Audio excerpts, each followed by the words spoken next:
Hi guys, welcome back to on YouTube channel jobs update point. So जिस तरह से हमारा इंडियन पॉलिटी का सेशन जो है वो चल रहा है और आज जो है इंडियन पॉलिटी के सेशन की सेकंड वीडियो की बात करें, यानी कि अगर पार्ट 2 की बात करें तो आज हम पार्ट 2 में गवर्नमेंट ऑफ इंडिया एक्ट 1858 से स्टार्ट करेंगे। हालांकि पार्ट 1 की अगर मैं बात करूं तो वीडियो जो है अगर आपने देख रखी है तो वेल एंड गुड, अगर आपने वीडियो नहीं देख रखी है तो इस वीडियो के एंड में उस वीडियो का लिंक डाल दूंगा, तो आप जो है वहां से वीडियो देख सकते हैं या फिर मेरे यूट्यूब चैनल के प्ले लिस्ट में जाकर आप जो है इस वीडियो को देख सकते हैं। तो मैं आप सबको बताना चाहूंगा, जितने व्यूअर्स यहाँ पे देख रहे हैं, जो एम लक्ष्मीकांत के मेरे हैंडमेड नोट्स हैं और ये नोट्स जो हैं एम लक्ष्मीकांत से ही मैंने बनाए हैं।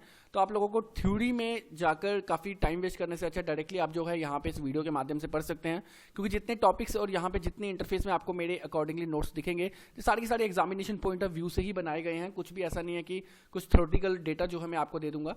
तो डायरेक्टली चलते हैं इस वीडियो की तरफ। बट वीडियो स्टार्ट करने से पहले मैं आपको पार्ट 1, जिन कैंडिडेट्स ने पार्ट 1 नहीं देखा मेरा, उनके बारे में थोड़ा सा बता देता हूँ कि ईस्ट इंडिया कंपनी के बारे में हमने वहां पे डिस्कस करा था, और उसके बाद बैटल ऑफ प्लासी और बैटल ऑफ बॉक्सर के बारे में डिस्कस करा था, और उसके बाद हमने कुछ रेगुलेटिंग एक्ट्स और जो हमारे चार्टर एक्ट्स हैं उनके बारे में पढ़ा था, जिसमें 1773 से लेकर 1853 तक जितने भी एक्ट्स थे, जहां की जो रेगुलेटिंग एक्ट्स थे, जो चार्टर एक्ट्स थे, उनके बारे में जो है हमने पूरा उस वीडियो में डिस्कस करा है। तो जिस किसी कैंडिडेट ने वो वीडियो नहीं देखी तो आप जो है वीडियो देख सकते हैं। तो डायरेक्टली आज का सेशन लंबा ना करते हुए इस वीडियो को स्टार्ट करते हैं। तो आज हमारा सेशन जो है गवर्नमेंट ऑफ इंडिया एक्ट 1858 पे है, जिसमें सबसे पहले मैंने आपको बताया था कि 1773 से लेकर 1858 तक जो रूल चला वो चला कंपनी रूल। मैंने आपको वीडियो के स्टार्ट में बताया था पहले सेशन के, और उसी के साथ में मैंने आपको बताया था 1858 से लेकर 1947 टिल अवर इंडिपेंडेंस जो रूल पीरियड था उसको जो है क्राउन रूल कहा जाता है। क्राउन पीरियड भी कह सकते हैं आप, क्राउन रूल भी कह सकते हैं।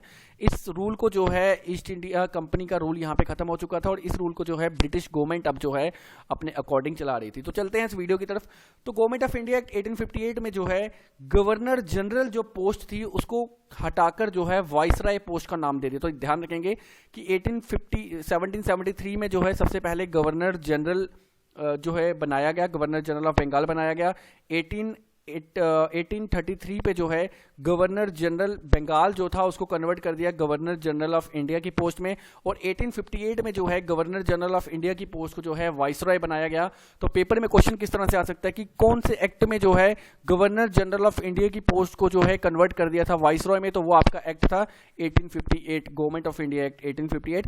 और इस समय जो है क्राउन रूल पूरी तरह से जो है सेटअप हो चुका था, और क्राउन यानी कि जो ब्रिटिश गवर्नमेंट थी उनका जो है पूरा का पूरा कानून जो है अब यहाँ पे इंडिया में चलना शुरू हो गया था। और उसी के साथ में ड्यूअल गवर्नमेंट थी जो पिट्स इंडिया एक्ट की, पिट्स इंडिया एक्ट जो 1784 आपको फर्स्ट वीडियो में मैंने बताया था, उसकी जो ड्यूअल गवर्नमेंट थी, कमर्शियल अलग और पॉलिटिकल अलग, अगर आप लोगों ने वीडियो देखी तो आपको डेफिनेटली याद होगा। तो वो जो है यहाँ पे अबॉलिश कर दी गई थी, खत्म कर दी गई थी, और सेक्रेटरी नई पोस्ट जो है यहाँ पे बनाई गई थी, जिसमें था कि वाइसरॉय जो है वाइसरॉय के साथ जो है सेक्रेटरी रहेगा, और जो सेक्रेटरी है वो जो मेंबर हो, वो जो सेक्रेटरी होगा वो मेंबर होगा ब्रिटिश कैबिनेट का, और 15 मेंबरीय काउंसिल जो है वो बनाई गई। और अब इसमें क्वेश्चन एक और राइज हो सकता है कि फर्स्ट वाइसरॉय कौन थे, फर्स्ट वाइसरॉय कौन थे? तो फर्स्ट वाइसरॉय जो है आपके वो हैं लॉर्ड कैनिंग। ध्यान रखेंगे इतना। हालांकि जितने भी लॉर्ड्स हैं, लॉर्ड कैनिंग, लॉर्ड माउंटबेटन, उसके बाद आपके जितने भी गवर्नर जनरल्स हैं, इन सभी के ऊपर जो है एक वीडियो बनेगी और हर किसी के पीरियड के बारे में बताया जाएगा कि कौन से पीरियड में क्या खासियत थी और क्या चीज़ जो है किसी के द्वारा की गई। क्योंकि अगर मैं बात करूं लॉर्ड डलहौजी की, तो उन लॉर्ड डलहौजी के पीरियड में जो है काफ़ी ज़्यादा मेन इवेंट्स हुए हैं, वो हम फिलहाल किसी और वीडियो में डिस्कस करेंगे, अदरवाइज ये वीडियो जो है लंबी हो जाएगी। तो डेफिनेटली वो सारी वीडियोस जो है आपको आने वाली है, तो वीडियो को जरूर प्लीज़ लाइक कर लीजिएगा, और लाइक किया करें तभी जो है कि मैं बूस्ट होता हूँ और ज़्यादा वीडियोस आप लोगों के लिए लेकर आता हूँ। और साथ में सब्सक्राइब करके बेल आइकन जरूर दबा लीजिएगा, क्योंकि अगर आप सब्सक्राइब करेंगे, बेल आइकन नहीं दबाएंगे तो आपको नोटिफिकेशन जो है वो नहीं आएंगे, और कुछ मैं नहीं चाहता कि आपका कुछ भी छूटे, क्योंकि पॉलिटी के बाद जो है डेफिनेटली बहुत से सब्जेक्ट्स हम पकड़ने वाले हैं। तो चलिए स्टार्ट करते हैं यहाँ पे फर्दर आगे। तो 1858 में जो है फिलहाल ये इंपॉर्टेंट इवेंट्स जो है ऑकर हुए थे। गवर्नर जनरल की पोस्ट को वाइसरॉय बना दिया गया, सेक्रेटरी को जो है नई पोस्ट बनाई गई सेक्रेटरी स्टेट की, जिसमें जो सेक्रेटरी स्टेट का जो मेंबर होगा वो जो है मेंबर होगा ब्रिटिश कैबिनेट का, और साथ ही में 15 मेंबरी काउंसिल जो है वो बनाई गई। ड्यूअल रूल जो था पिट्स इंडिया गवर्नमेंट का उसको खत्म कर दिया गया, और क्राउन रूल जो है पूरी तरह से लागू हो गया, और लॉर्ड कैनिंग जो थे वो पहले वाइसरॉय थे, इस चीज का ध्यान रखें। उसके बाद एक्ट आता है 1861 एक्ट। यहाँ पे जो है वाइसरॉय जो था उसको जो है इम्पावर्ड कर दिया गया ऑर्डिनेंस ड्यूरिंग इमरजेंसी का, और उसी के बाद पोर्टफोलियो सिस्टम भी जो है वो इंट्रोड्यूस कर दिया गया। पोर्टफोलियो सिस्टम यानी डिपार्टमेंट्स बनाए गए, जिस तरह से अभी हमारे हेल्थ मिनिस्टर होते हैं, हेल्थ डिपार्टमेंट होता है, एजुकेशन डिपार्टमेंट होता है, उसके बाद हमारे फर्दर और होम डिपार्टमेंट होता है। इस तरह से डिपार्टमेंट जो है 1861 के एक्ट में बनाए गए, जिसमें जो है home, revenue, military, law department, finance और पब्लिक वर्क, 5 मेंबरी जो कमेटी बनाई गई। इन मेंबर्स को जो है ये जो सारे डिपार्टमेंट्स थे ये जो है इनको दे दिए गए, इनकी जो है ड्यूटीज जो है इनको दे दी गई। और उसी के साथ में 3 इंडियंस जो हैं इलेक्टेड हुए थे लेजिस्लेटिव काउंसिल में। बहुत ही इंपॉर्टेंट यहाँ से क्वेश्चन राइज हो सकता है कि कौन से एक्ट में 3 इंडियंस जो हैं वो इलेक्टेड हुए थे लेजिस्लेटिव काउंसिल में वाइसरॉय की। ध्यान रखिएगा, वाइसरॉय की लेजिस्लेटिव काउंसिल में जो है जो है जो इलेक्टेड हुए थे 3 इंडियंस वाइसरॉय। उसी के साथ में कौन कौन से 3 इंडियंस है? Sir Dinkar Rao, Maharaja of Patiala और महाराजा ऑफ बनारस। तो ये इंपॉर्टेंट फैक्ट्स जो हैं 1861 एक्ट के हैं। इसी के साथ में अब हम बात करेंगे नेक्स्ट एक्ट की, जो कि हमारा 1909, जिसे आप माफ कीजिए 1892 की बात करें। अगर 1892 की अगर बात करें, इतना ज़्यादा इंपॉर्टेंट इस पे नहीं है। इनडायरेक्ट इलेक्शंस जो है इंट्रोड्यूस हुए थे 1892 में, ध्यान रखिएगा इतना। 1892 एक्ट में इनडायरेक्ट इलेक्शंस हुए और उसी के साथ में लेजिस्लेटिव काउंसिल को जो है एक्सपैंड कर दिया गया और बजट के ऊपर जो है डिस्कशन हुई। अगर यहाँ से क्वेश्चन राइज होता है तो वो क्वेश्चन राइज होगा इनडायरेक्ट इलेक्शन जो है फर्स्ट टाइम कब जो है इंट्रोड्यूस किए गए थे, तो वो 1892 में किए गए थे।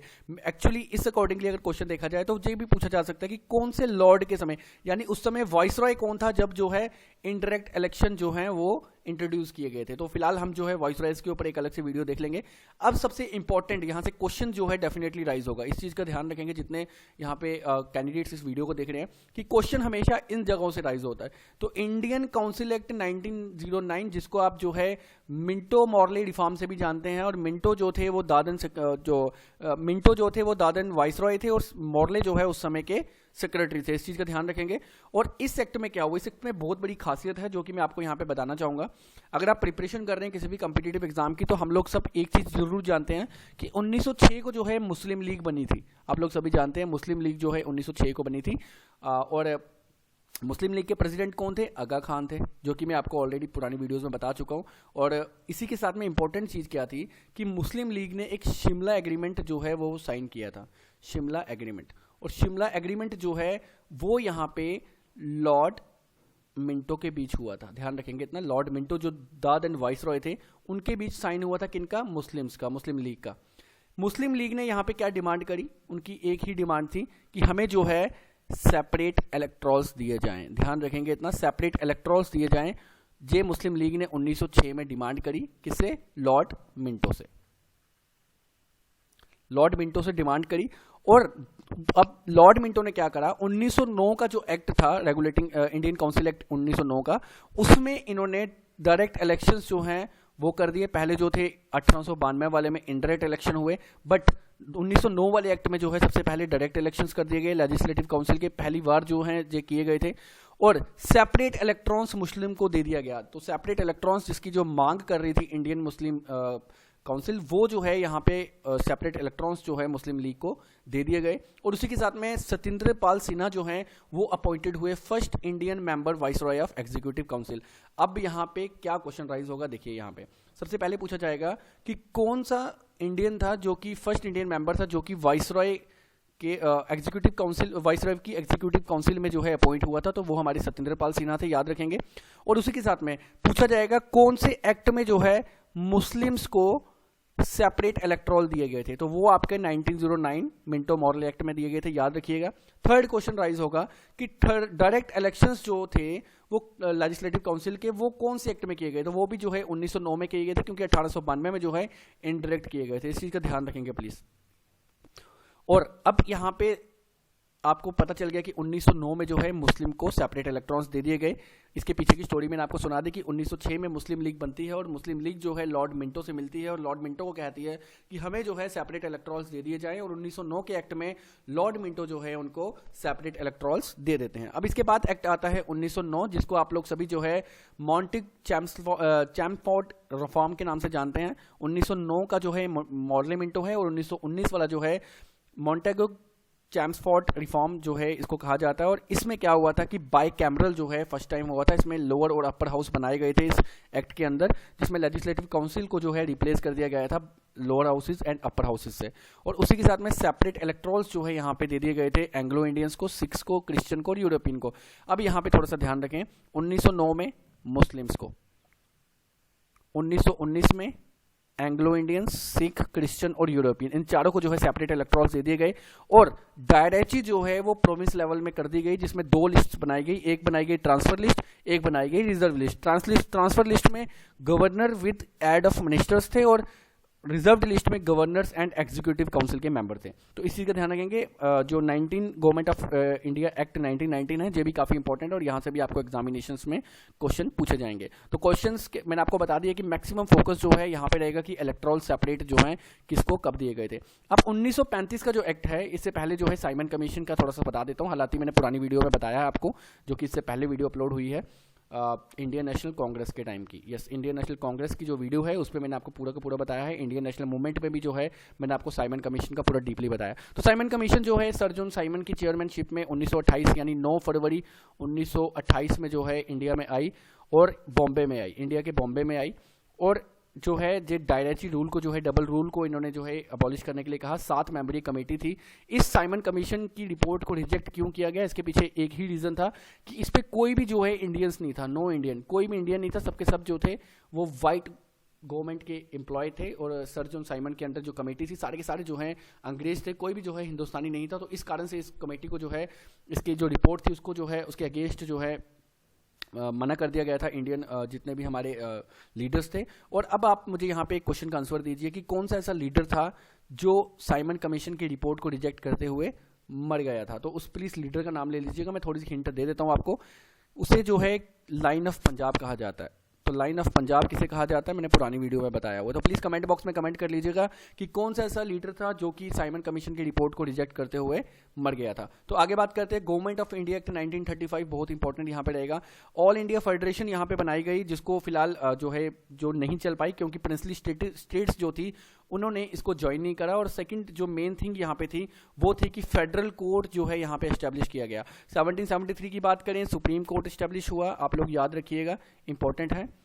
फेडरल सुप्रीम कोर्ट जो 1773 में हुआ और फेडरल कोर्ट जो है आपके 1835 के एक्ट में हुआ। और उसी के साथ में आरबीआई जो है रिजर्व बैंक ऑफ इंडिया जो है ये भी 1835 के एक्ट में जो है इसको एस्टेब्लिश किया गया। और एबॉलिश की गई डायरेक्टरी इन द प्रोविंसेस और इंट्रोड्यूस की गई provisional autonomy in its place. इसी का ध्यान रखिएगा, यहाँ से भी क्वेश्चन राइज हो सकता है। और 3 लिस्ट बनाई गई, डायरेक्टरी को खत्म करने के बाद 3 लिस्ट बनाई गई। एक फेडरल बनाई गई जो यूनियन लिस्ट होगी, प्रोविजनल बनाई गई जो स्टेट लिस्ट होगी और एक कॉन्करेंट लिस्ट बनाई गई। तो 3 तरह की लिस्ट बनाई गई। एग्जाम में क्वेश्चन पूछा जा सकता है कि एक फेडरल है, दूसरी प्रोविजनल है और तीसरी लिस्ट कौन सी है। या फिर पूछा जा सकता है कि 3 लिस्ट जो बनाई गई थी डायरेक्टरी को खत्म करते हुए वो कौन से एक्ट में बनी थी, तो वो 1935 के एक्ट में बनी थी।